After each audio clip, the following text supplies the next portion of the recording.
हा वैराटी चौकातून होणार आहे। ते आयोजन जे आहे ते CJPचं आहे। त्याच्याविषयीचं आम्हाला डिटेल नाही माहिती, फक्त आम्हाला एवढं कळलं की ते 5 वाजता वैराटी चौक गांधीजीच्या पुतळ्यापासून संविधान चौकापर्यंत त्यांचा तो मार्च 5 वाजताला निघणार आहे। ते माहीत झाल्यानंतर आम्ही त्याच्या समर्थनार्थ लोकांना आम्ही आवाहन केलेलं आहे की त्यांनी पण आपण पण त्यांना सपोर्ट करावा।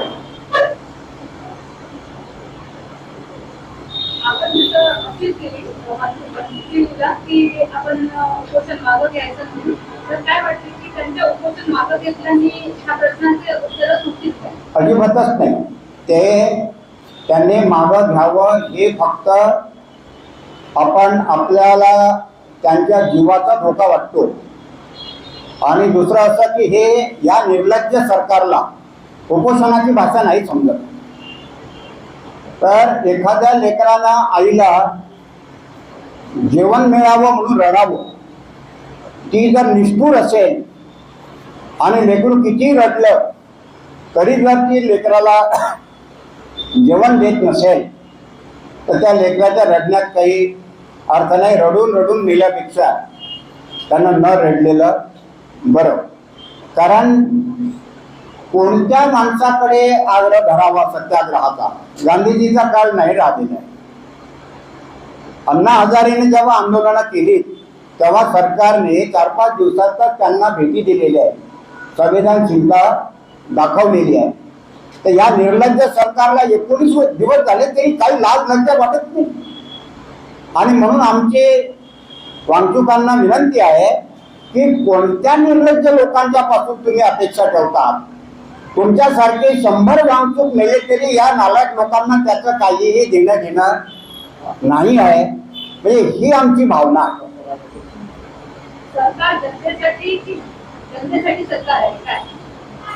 आता खरं म्हणजे सरकार हे जनतेसाठीच असतं। जनतेने त्याला निवडून दिलेलं असतं। बहुसंख्याक लोकांनी लोकशाहीमध्ये निवडून दिलं। ते का पक्षाचं सरकार नसतं, ते देशाचं सरकार असतं। पंतप्रधान हा कोण्या पक्षाचा नसतो, हा देशाचा असतो। तो आमचाही पंतप्रधान आहे, शिक्षण मंत्री आमचा पण आहे। आणि म्हणून हक्कानं आम्ही असं म्हणतो की तुम्ही चुकलात, याचं प्रायश्चित्त तुम्ही घेतलं पाहिजे, एवढीच फक्त जनतेची अपेक्षा असते। परंतु हे सरकारला वाटलं पाहिजे की आम्ही देशाचे आहोत की फक्त भाजपचे आहोत। तुम्हाला काय वाटते की राजीनामा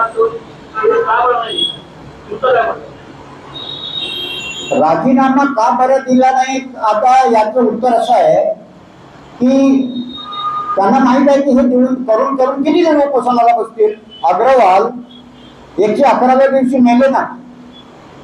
गंगेच्या सफाई करता IITचे प्रोफेसर होते, ते तर हिंदूच होते ना, त्याचं काही पाकिस्तानातून आलेले मुसलमान नव्हते। आणि ते काही दुसऱ्या नदीसाठी नाही, गंगा मैयासाठीच लढत होते। मरू दिला ना या नालायक लोकांनी। म्हणून निर्लज्ज लोक, निर्ढावलेले लोक, क्रूर लोक, त्यांना काही नीती नियम नसतात। आणि मी तर असं म्हणतो की ॲप्स्टीन फाईलमुळं देशात अराजक निर्माण होऊ द्यावं हेच नेत्यांना हवं वाटतं, आणि ते यांच्या माध्यमातून करतायत असं पण आम्हाला वाटतं। कारण हा जो नेता आहे हा आता मर्यादेच्या पल्याड झालेला आहे, याला काही देशाचं नाही आहे। त्याला स्वतःच फक्त चमडी बचाव ते आहे। आणि म्हणून असा प्रधानमंत्री, एवढा क्रूर प्रधानमंत्री, मला असं वाटतं नेत्या नावच असू शकते आणि दुसरा नंबर हा याचाच लागू शकतो। असं जगात उदाहरण नाही दिसणार। उपोषण सारख्या आंदोलनाला जनरली परवानगी मिळत नाही, तर त्याची प्रोसेस आपण केली आहे। आम्ही सूचना देऊ।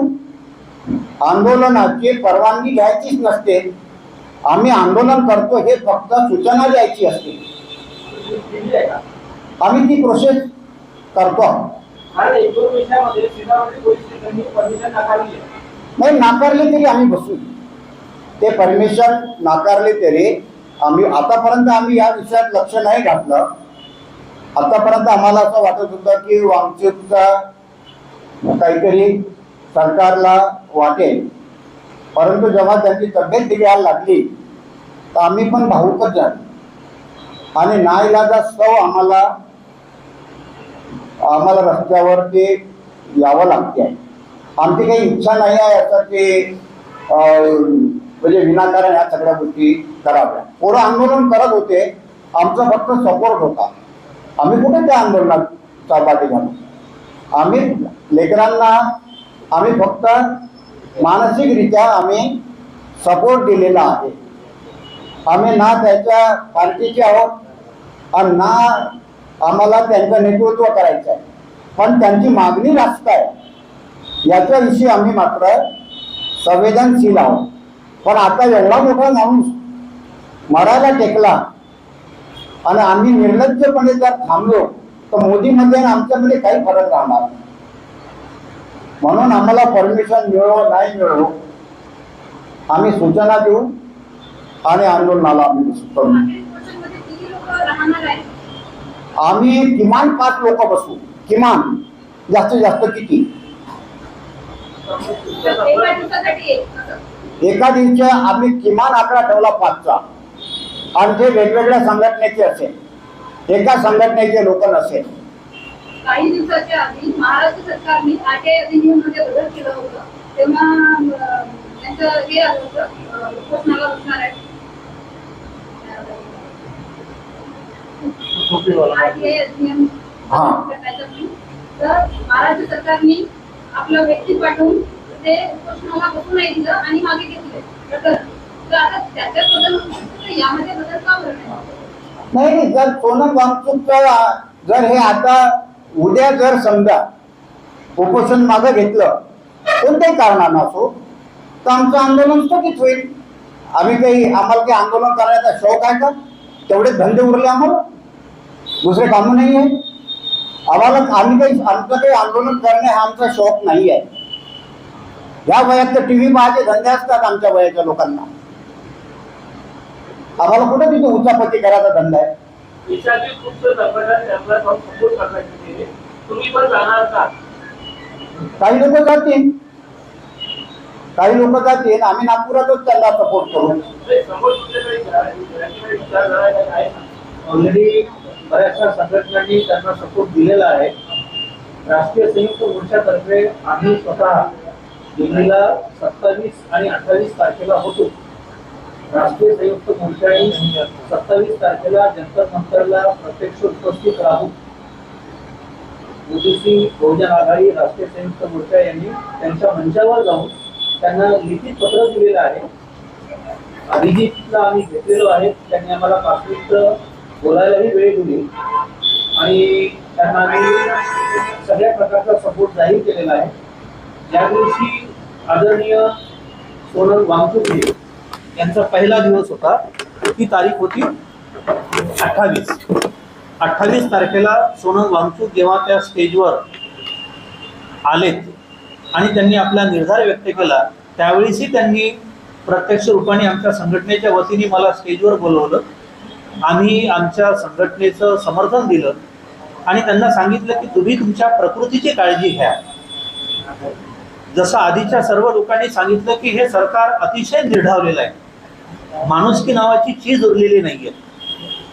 त्याच्यामुळे यांनाही असं वाटतं की हे आंदोलनकर्ते असेच गेलेले बरे.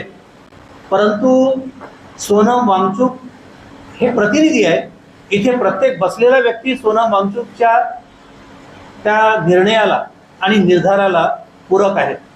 त्याच्यामुळं इथलं जे आता आंदोलन राहील ते निश्चित निर्णायक राहील. केंद्र सरकारला याची दखल घ्यावीच लागेल आणि समजून चला की केंद्र सरकारच्या या निर्धावलेल्यापणामुळं जर सोनम वांगचूक यांच्या जीवाला जर बरं वाईट झालं तर त्याचे परिणाम या केंद्र सरकारला भोगावं लागतील. पुन्हा आमची काही मंडळी, आजच आम्ही काही लोकांनी रिझर्वेशन केलेलं आहे आणि 22 तारखेला पुन्हा आम्ही तिथे पोहोचतो आहोत. 25-26 तारखेपर्यंत आम्ही तिथे आहोत। या सगळ्या गोष्टीची गंभीरतेने आम्ही सारे भारतीय आणि त्याच्याशी संलग्न ज्या संस्था आहेत या सिरियसली या सगळ्या गोष्टींना घेत आहेत। पत्रकारांनीही या गोष्टीला जास्तीत जास्त कव्हरेज द्यावं। हा लढा केवळ अभिजितचा नाही आहे, CJPचा नाही आहे किंवा सोनम वांगचुक यांचा नाही आहे, तर तो प्रत्येक भारतीयाचा आहे। आणि म्हणून आम्ही या आंदोलनामध्ये जिकरीने लढू आणि केंद्र सरकारला नमवल्याशिवाय आम्ही शांत बसणार नाही। लोक तिथं गेले नाही पाहिजे म्हणून काहीतरी त्यांचे आयडी चेक केली जाते, काही मानसिक त्रास दिला जाते पोलिसांकडून। तुमचं म्हणणं बरोबर आहे। याचं कारण असं आहे की ज्यावेळेस आम्ही 27 तारखेला मी स्वतः तिथे परमिशन घेतली होती जंतर मंतरला आंदोलनाची, आमच्या ओबीसीच्या जनगणनेसंबंधात आणि इतर प्रश्नांवर आणि यांना समर्थन देण्यावरही, तर इतकं स्ट्रिक्ट त्यांचं हे आहे की तुम्ही कुठल्या ट्रेननी येणार, म्हणजे तुम्ही तुमची संघटना कुठे आहे, त्याचं रजिस्टर्ड ऑफिस कुठे आहे, वर्किंग ऑफिस कुठे आहे, ती रजिस्टर्ड आहे की नाही आहे, त्याच्यानंतर तुमची किती माणसं येणार, तुमच्या संघटनेची संख्या किती आहे, पदाधिकारी कोण कोण आहेत, तुम्ही कुठल्या ट्रेनने येणार, कुठल्या हॉटेलमध्ये थांबणार, प्लेनने येणार की पैदल येणार, हे सगळं विचारतात। आणि इतका जबर तिथे पहार आहे की तुमचं म्हणजे फिजिकल चेकिंग वगैरे केल्याशिवाय तुम्हाला आत जाऊ देत नाही। म्हणजे जणू काही आम्ही या भारत देशामध्ये असताना गुलामासारखी अवस्था जर आमची करून ठेवली असेल, तर या सरकारला वठणीवर आणण्यासाठी मला असं वाटतं की आता प्रेमाची भाषा, कॅन्डल मार्चची भाषा आणि जे काही राष्ट्रपिता महात्मा गांधींनी जो आम्हाला संदेश दिला होता तो शांतीचा मार्ग, बरोबर आहे, यात वादच नाही। विश्वरत्न डॉक्टर बाबासाहेब आंबेडकरांच्या संविधानाचा मार्ग हाही बरोबर आहे, परंतु ज्यांना जी भाषा समजतं त्या भाषेमध्येही आपल्याला ही ॲग्रेसिव्ह भूमिका घ्यावं लागेल आणि त्याची आपल्याला प्रचिती नागपूरमध्ये या 19 तारखेपासून किंवा 18 तारखेपासून दिसेल। धन्यवाद। तुमच्या या आंदोलनासाठी नागपूरच्या नागरिकांना तुमचं काय आव्हान आहे? नागपूरच्या नागरिकांनी आपले पक्षभेद, आपले कुठल्याही प्रकारचे भेद असो ते बाजूला ठेवायचे आणि या आंदोलनामध्ये संवेदनशील होऊन या आंदोलनामध्ये त्यांनी सहभागी व्हावं आणि वांगचुक साहेबांच्या समर्थनार्थ आम्ही जे आंदोलन करणार आहोत त्याला लोकांनी सक्रिय सहभाग द्यावा। 19 तारखेपासून 18ला आम्ही CJPच्या कॅन्डल मार्चमध्ये 5 वाजतापासून जॉईन व्हावं। 19 तारखेला आम्ही 1 वाजता साखळी उपोषण सुरू करू आणि 20 तारखेला ते 12 वाजतापासून साखळी उपोषण सुरू राहील आणि ते पुढे चालवायचं की नाही चालवायचं हे आम्ही 20 तारखेला सांगू किंवा त्या आंदोलन